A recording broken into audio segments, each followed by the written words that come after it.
Hi and welcome to another episode of SAFE Unplugged. Today I have Saket with me. Saket, thank you so much for joining me on SAFE Unplugged. Thank you for having me here, Payal.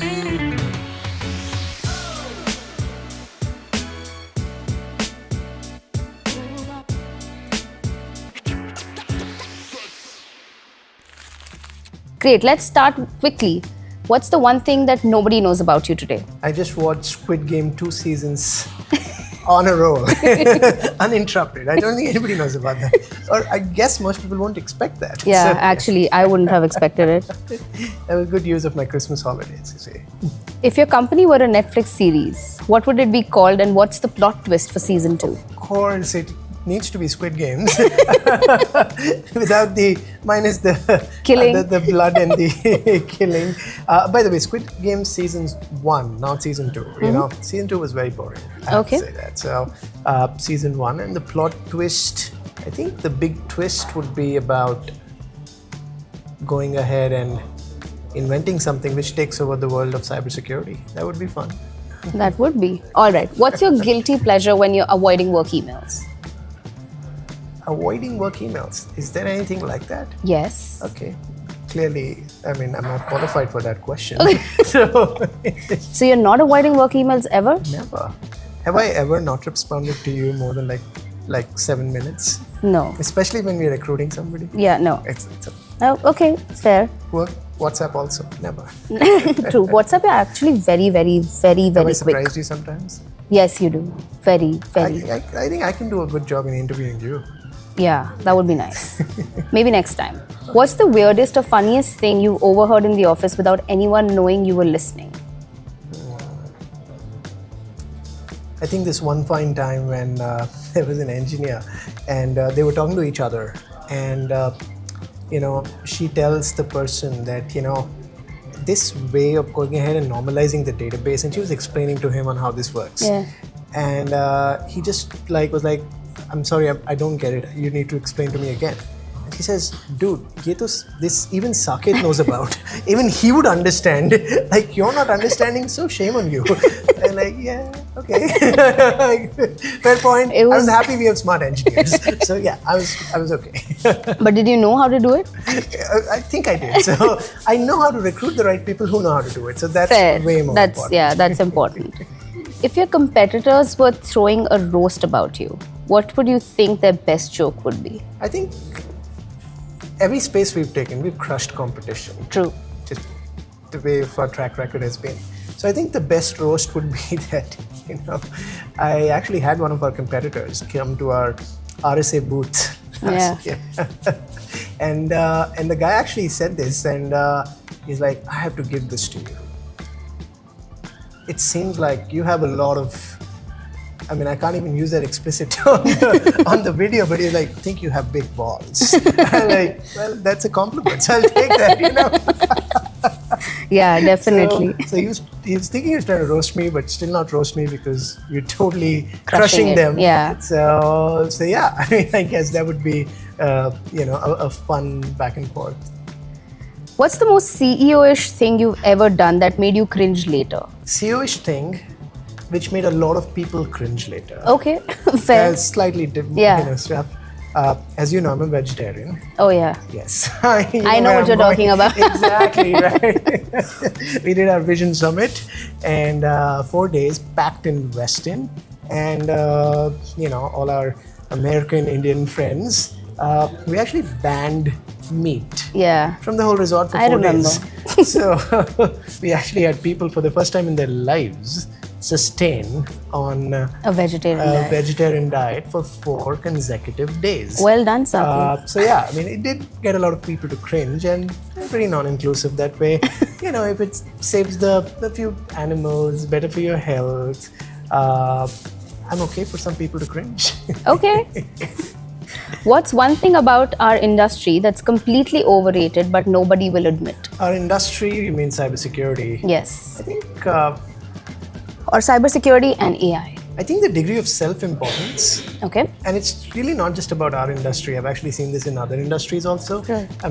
Generally we live lives where we're the center of the whole universe. Correct. And generally it's in our interest at least our egoistic interest to think what we do is very important. Right. And that's the reason why I would say there have been a lot of times where I see people think about what they do is truly changing the world or making a dent in the universe. Well, the reality is that, well, dent into the universe is slightly of a stretch. Yeah. Slightly.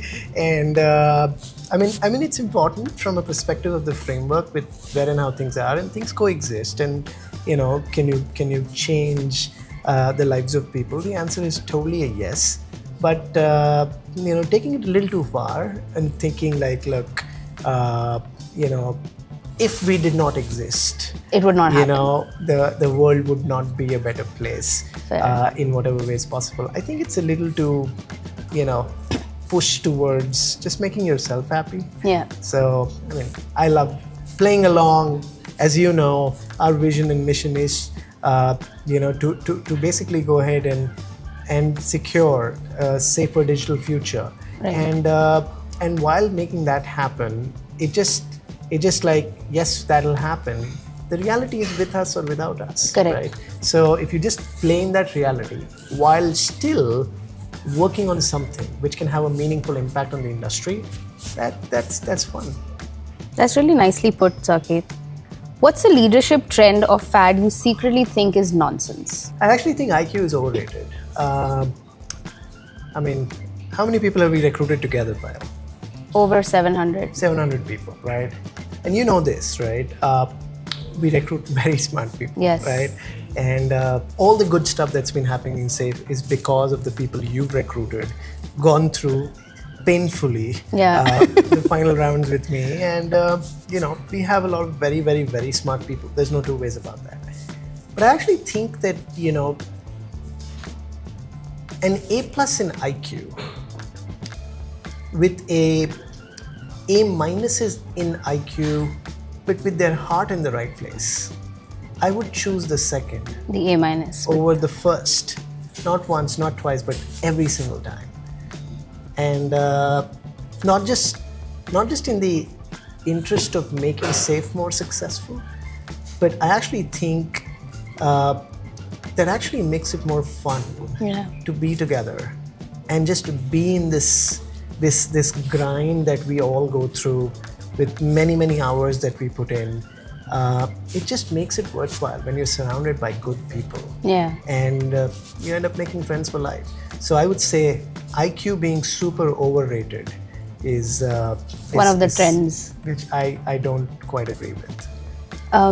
I don't know if you remember this, but when we created the culture deck and the recruitment team came to you and asked you, what does judgment mean? How do we assess judgment in an interview? And you said IQ, because we want smart people, but at the same time, coupled with EQ and context is what I mean. We've never forgotten it because we know we're not looking just for smart people. We're looking for people who also can come in with a quotient of, emotional intelligence. Have a heart. Yeah. It's as simple as that, right? I agree. If you're a good human being with what you do, it makes a big difference. And the context is very important because you can be very smart and a good person and still make judgment calls which are not in the best interest of the company when you don't have context. That's why we do our weekly town halls. Yeah. That's why you see weekly e-staff posts. That's why so many of us get together in person across the globe. And it's just to make sure that everybody has almost the same amount of data points. And that way they can make a way more informed decision. And that's the reason judgment is the number one quality that we look for while hiring 700 people, Payal, Yes. in half a decade. Yes, actually. All right, if you could swap jobs with one employee at SAFE, who are you swapping this job with and why? The design head. Joe. I mean, I love design, you know that. And, I would, I would love to deep dive. As you know, I'm obsessed with, just making sure that things not only are functional, but they look and more importantly feel great, right? And I think that's like a recipe for creating an insanely great product, an insanely great experience, I would say. So I'm very obsessed with that. That's why, how much time did it take for us to set this up? So long, Saket. Just trying to get the frame right. But yeah, I would say I'm very passionate about design, and there would definitely be something that I'd like to do, for more amount of time than what I do get to do right now. All right, that's interesting. What's your secret weapon for winning over people in a tough negotiation? I think negotiations become tough when you don't understand where the other person's coming from, right? Rule one of negotiation, don't negotiate. And you don't negotiate, especially with your own people, Yeah. your own customers, your own partners, where you understand where they're coming from. You've given out over 600-700 offer letters, Payal. Yeah. Do you remember last time where any of our leadership, we've given an offer and they've negotiated stuff? No. In most cases, they've come back saying, I actually didn't expect Yeah. that this is what it will be. Yep. You know, we have set bands for our SD1s, SD2s, right? We have set bands for our AEs and our SDRs and things around that.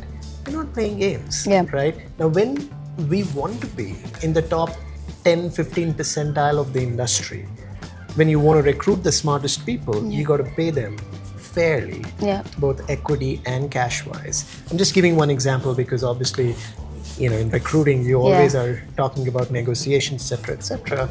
Let me ask you this question. How many candidates have actually negotiated these 700 offers to say, no, I need a higher salary? How many times has that been? Very few, actually, and maybe just in the beginning when we 5%, started. 10%?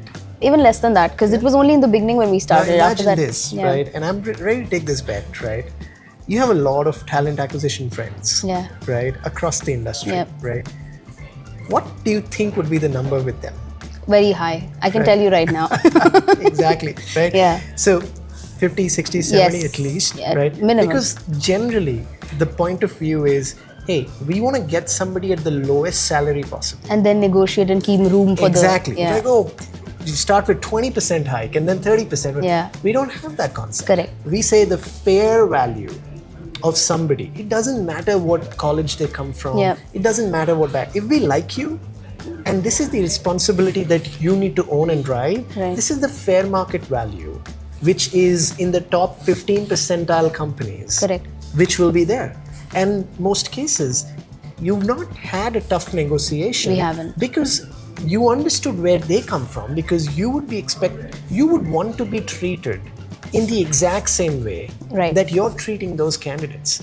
And that's exactly the reason why, this is just one example. Correct. I apply that across the entire business. When you talk about channel partners, right? We always understand we are a 100% channel first company. Does that mean at a lot of places we actually take the hit in our ARR to make sure that we are compensating channels so that they win first, even before us? Absolutely. Correct. But that is the beauty of partnership, right? And are there some situations where people will try to take advantage and will try to go ahead and be unreasonable? Yes, but those are exceptions, not a rule. And if somebody does that not once but multiple times, they're not the right partners in the first place. And I'm not just talking channels, I'm not just talking employees, but you're doing negotiation for any kind of a transaction between two parties. Yeah. So I would say that the best trick to use in negotiations is really understand where the other person's coming from. I don't remember the last time where it's been unreasonable. We had our last round, we had 7 term sheets to choose from. Yes. We did not go with the highest valuation, right? We understood where our lead investors were coming from. They understood where we were coming from. And it made a win-win. And it was absolutely the right decision in what we did. Yeah. So I would just say, put yourself in the shoes of the other. Most cases, you would not end up in a spot where it's tough. Correct. And you would both meet somewhere where it will be a win-win on both sides. I agree. If you had to pitch your company to aliens in 30 seconds, what would you say? Aliens in 30 seconds, right? Don't eat me. Is where I'll start with, okay? I am a reasonably smart guy. I can really be of use. I promise. Okay. So I'll start from there. And then I'll say, I have 200 people who are very smart. Don't eat them too. Don't eat them too. They are really good people. They can be very useful. We understand tech, we understand AI. Yeah. It's cheap because engineers are in India, not in the US. Correct. At the same time, great salespeople in the US, the greatest, arguably, the greatest engineers. And, we are very cost efficient. We can be a great ally. Correct. We can go after everybody else. Just don't eat us. All right. I did not expect that, but that was good.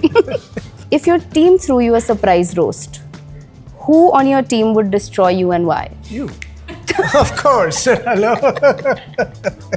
Lily Payal, Rahul, Ashi, Akanksha, like the whole list, so many people. Okay. What's the one thing you wish people stopped asking CEOs in interviews? I wish people asked more questions in interviews. It's the other way around. It's like one of the most important decisions a person can make in their career when they're switching companies, right? I absolutely get shocked when people are like, oh, I have one question for you. I have two questions for you. And I'm like, why? I'm still at my first job. So I've been fortunate. I've not experienced what it means to be on the other side. But I would have so many questions, right? How do you look at where the company is going? Talk to me about the culture. What matters the most in a culture?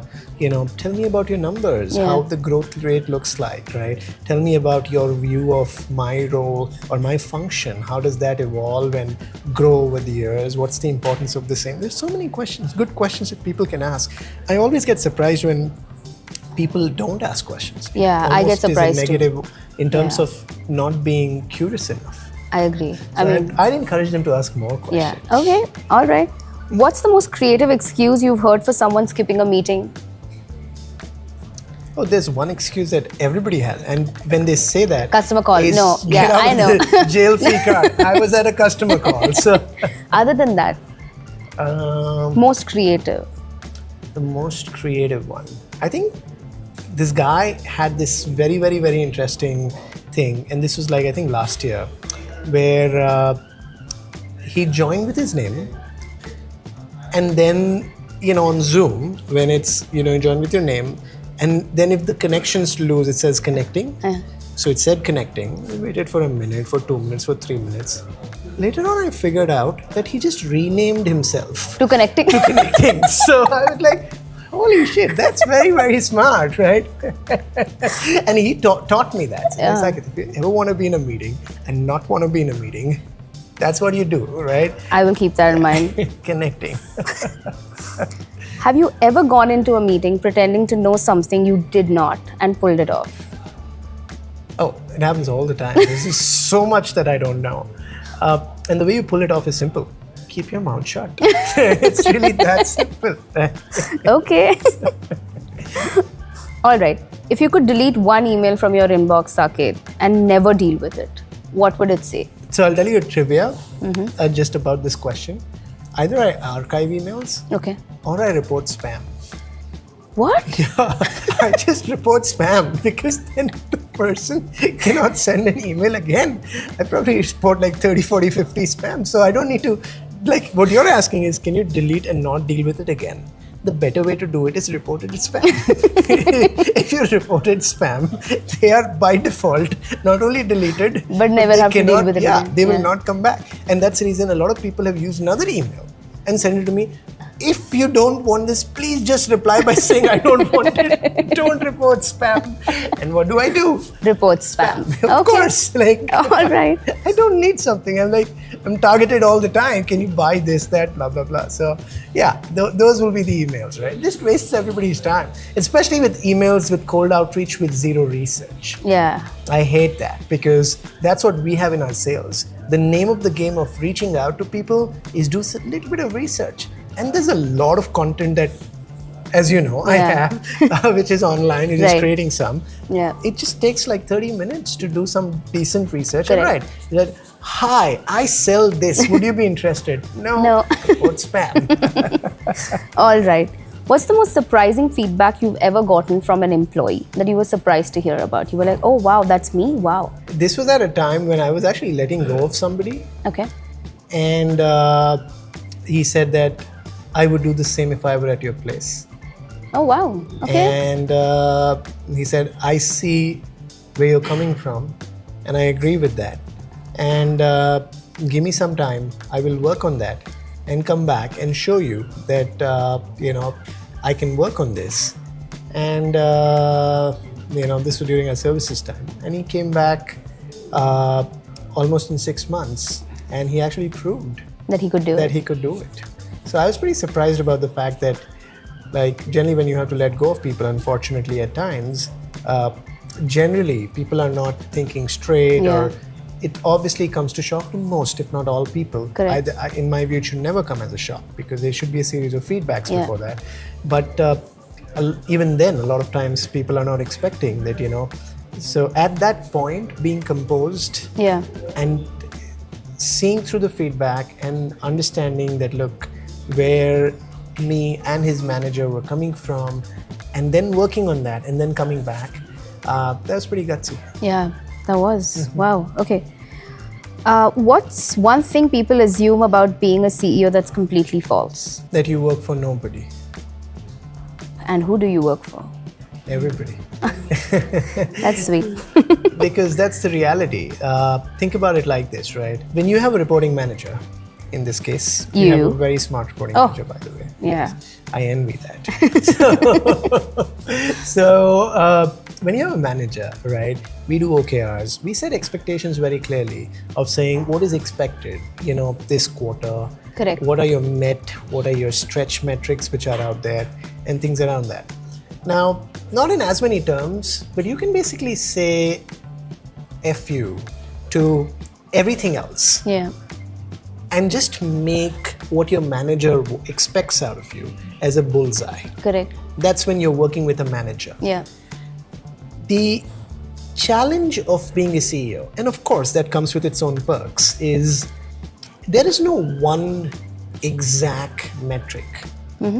Of course, what's expected is the growth. Yeah. The company needs to grow, it needs to sustain, it needs to, make sure that its investors are happy, its customers are happy, its employees are happy, its partners are happy.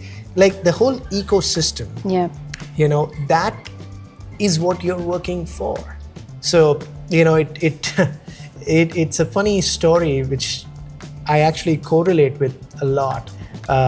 There was a person who had a horse. Okay. That he was going around with, and the horse had a leash which was tied to the horse, and then so somebody asked him, a wise man who was walking, and this guy was like, "Look, such a beautiful horse. This is my horse." And so the man asked him, "Who's your master here? Do you own the horse?" He says, "Yes, I own the horse. This is my horse." He said, "Okay, let's see." He just took his sword out, cut the leash from the center that he was, and the horse started running. When the horse started running, the man started running behind the horse. And the horse is going around the village, and the man is running behind the village. Yeah. So a very simple question was, in that case, who's the boss? Yeah. Right? It was the horse which took control, while the person was thinking he was in control. It was the horse out there. And that's a good example of just trying to give you a perspective that, a lot of people want to be a CEO because they say, "Oh, I don't want anybody's, I don't want to be, tamed by somebody, or I don't want people to tell me what to do." The reality is, if you're a CEO, you've got a board, you've got like a whole set of people who need to be aligned, and you don't have one manager with one OKR to say, "Look, if you do this, that's perfect." Yeah. And the reality is that anything wrong that happens in the company bubbles up to me as a CEO, or to any CEO for that matter, right? So you're responsible for everything wrong that goes. For the right that goes, you're not the only person responsible, which is a fact. It has to be the team which is doing that. So therefore, the ownership and the accountability is actually more widespread than saying that, "Oh, I want to be a CEO because I'm not answerable to anybody." Well, guess what? You're answerable to a lot of people, not one as a CEO. Correct. And a lot of people are banking on you as well, right? If you weren't running SAFE, what job would you secretly love to be at? No secret. I'd probably be playing piano in my band, or maybe playing table tennis, or there's just like a long list of things which I love doing. While maybe chess. So yeah, long list of stuff which, if I was not the CEO of SAFE, I'd probably be doing. Oh, okay. What's your ultimate feel-good playlist song list that gets you hyped up? Well, you're asking playlist and song list, like a series of Playlist. songs. Yeah, like I have my curated, list of songs which are out there. okay, how about one song that gets you hyped up? Hyped up about. Like everything, like just it's feel good, like you feel Oh, great. right now, it has to be my Squid Game Are you Ringa kidding? Ringa song. It's so freaking addictive. It's like it's just playing in my head all the time, right? It was pretty good. I like that song. Okay. What's one thing on your personal bucket list that you're going to strike off this year? Personal bucket list. I would say, by the way, I've never had a bucket list. It just, but I know where you're coming from, so let me think about an answer. This year, I would say that I started learning Sanskrit. I'd like to make sure that, that actually gets to a meaningful place where, I can read, write, and understand more. Wow. That's interesting. If there was one book you could recommend to everyone in the company that they had to read. Yeah. I've recommended a few books. Yeah, a new one.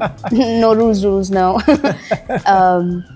Remember when we did OKR, as we said, measure what matters. If there was one book that I would recommend, I'm big about biographies because there's just so much that you can learn from that. Last year, I read the biography of Elon Musk. It's phenomenal, right? Just, the way he's been able to change the world. Same with, I'm obsessed with great design. So, there's this really nice book which was written by a guy who very closely worked with Steve Jobs on design principles, and this is more applicable to wider life also. Yeah. It's called Insanely Simple. Oh, okay. That's a great book. So yeah, there's a long list. Right? Okay. After a long, busy week, how do you unwind? To unwind, you have to feel winded up. You'd never feel winded up? I actually never. I mean, and obviously, this, I love playing the piano. I love music. I love, reading or listening to podcasts. So the funny thing is, like, I'm juggling between all of this all the time. If I were to just be at work for a very, very long time, for many, many, many days, it's never felt like a job. Yeah. I mean, I don't understand that concept where, it's like, oh my God, I'm done here. Because it just, maybe this is a perk of being a founder and CEO, right? You get to design. Like, think about it, right? We're sitting in a beautiful office right now, right? This is a great place to be in terms of just the energy, just the kind of people that we're surrounded by, the problem statements that we're trying to, solve for. As a founder and CEO, and this is something you do get to do, is I have my fingerprints everywhere across all of these places. Even if there are places where I don't have my fingerprints, those are having fingerprints of those people who we've recruited together, right? And that's very important because when you've been able to design a place, an environment of work where you're having fun at what you do, right? It's never been like, oh my God, I'm done now. I need to just shut everything down and watch. What do you watch? I'm not saying. So you have to say that. No, I'm not saying. Show. No, I'm not what saying. What is that? Vandana? No. No. What's that name? Sorry. Like, I didn't even know that existed. Anupama. Anupama, exactly. You don't have to watch Anupama Payal when you truly love your job and figure things out. Does it still run? Yeah. Oh my God. Okay. How many episodes? I don't know, some 1,000, 2,000. 1,000 episodes? Yeah. Oh my God. People still watch it? The reason Hotstar was running was because of this show. Oh my God. Okay. Yeah. So yes, I have not been ever in need to watch Anupama, is what I'm trying to get. You must. All right. You've got 10 minutes of free time. Coffee, tea, or a power nap? These are the only three options. Coffee, tea, or a power nap. Yeah. 10 minutes. Yeah. I'd go with espresso martini. Oh, So, that's like good coffee with, good stuff. So that would be my option. Okay. That was in the option. Right? It's sure. coffee-ish. Yeah. What's your ideal weekend? Hiking in the mountains or binge watching a Netflix series? Definitely hiking in the mountains. Okay. With your laptop where you can watch Netflix in the tent. Oh, okay. I thought you were going to say with your laptop where you're working. That No. also adds Nope. up. So What's now with like the Starlink and you can get connectivity anywhere. Yes. So you can't be off the grid now, Payal. I know. Even in the airplanes. What's your dream vacation destination and what would you do there? I would say my dream vacation destination would be sitting down and being grounded in your own self. Okay. Okay. Because with all the travel, I've been very fortunate. Visited quite a lot of places, and that's probably the reason I don't have a bucket list, as you asked Yeah, me. I agree because you're doing it all the time. Yeah. So, I mean, when you figure out everything in terms of any fancy country, most of the fancy hotels, blah blah blah. One of the big realizations that you understand that no matter where you go, the experience is inside. Yeah. And when that's the case, you come to a conclusion that you actually don't need to go anywhere. I still enjoy great views and I still have fun. I just came back from the Himalayas this morning, right? So I'm not opposed to that. Yeah. But that's not like if I don't get it, I will crave that. Yeah. So best holiday, be going inside, not somewhere outside. All right, fair enough. Are you an early riser or a late? Definitely a late. Okay, if you could have any superpower for a day, what would it be? Superpower for a day, what would I be? You would never find out. It's like, This is the same thing. If there was a genie, he gave me 3 wishes, I would ask for more wishes. No. That's a good thing. It's No. like an infinite loop. No, That's the smartest thing it's to terrible. do. Right? Why? Okay, I'm going to leave you at that. But Okay. we did something in office where we had like a gratitude wall and everyone spoke about what they're grateful for. What are you grateful for? Everything. The list is way too long. All right. And the last question that a lot of people wanted to know about. When are you getting married? One of our New York reps said this very smartly. The NASDAQ bell before the wedding ring. I think we'll leave it at that. Okay. Thank you so much for doing Lovely. this with me. This was so much fun. Thank you. Stay tuned for Spicy more. questions. Stay tuned for more on SAFE Unplugged.